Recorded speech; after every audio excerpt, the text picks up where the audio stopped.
Unlike cats, dogs in ancient Egypt were often named. In fact, the first dog ever known to history was named Abutiu and lived in the late 20th century BC. Other dog names ranged from names based on the animal's characteristics, like black or brave or reliable. One dog even had the misfortune of being named useless.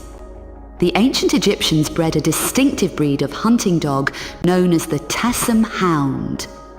With its elongated snout and long, slender body, it had the graceful appearance of a sighthound, with a build somewhat reminiscent of a whippet or a greyhound. By the New Kingdom, these hounds had been largely supplanted by new breeds that would have closely resembled a modern-day Saluki or Slugi dog.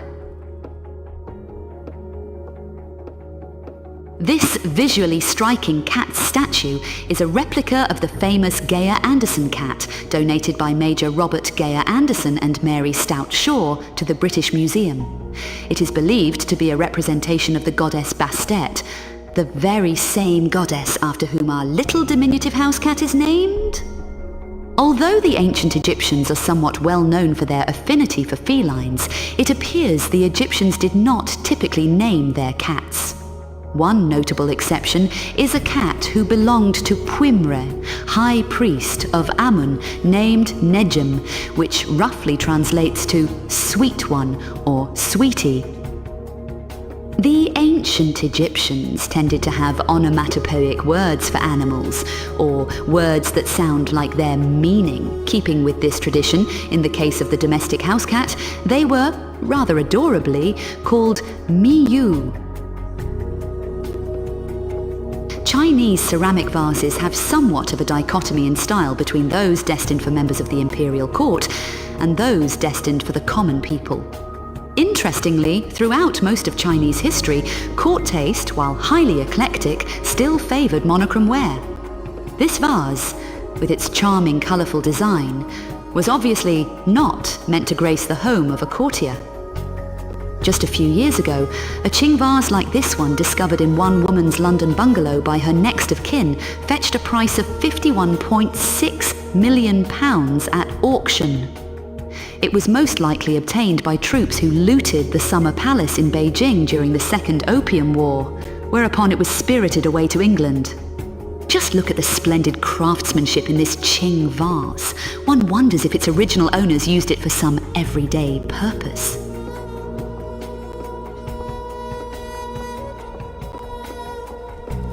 These intricately carved Confucian figurines were originally part of the collection of a Qing dynasty official.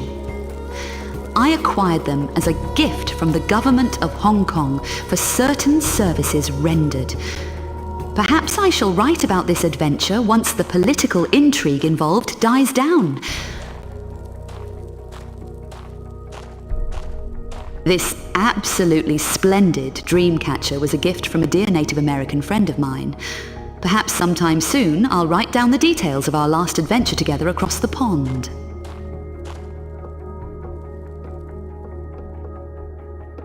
It says, Esse quam videri, the Croft family motto. The Croft family coat of arms. It reads, Esse quam videri, be rather than seem. As a girl, I always loved the little lion passant guardant sable in the first quarter of our family's crest. Leave it to heraldry. What a stuffy way to say the little yellow lion walking along the top left.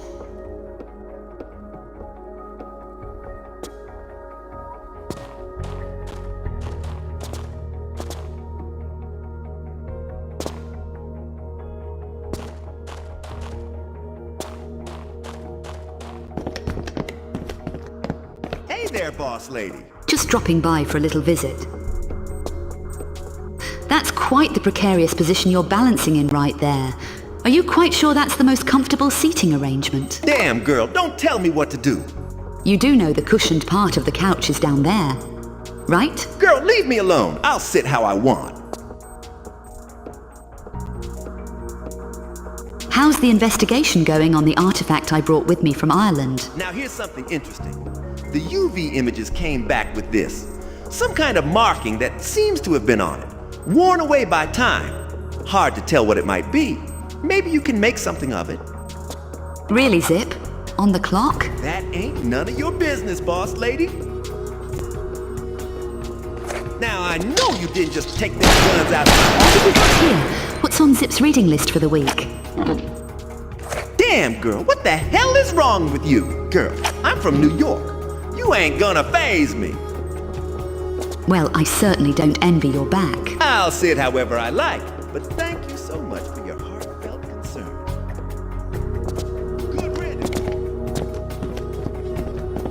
It's just little old me. What harm could a girl do?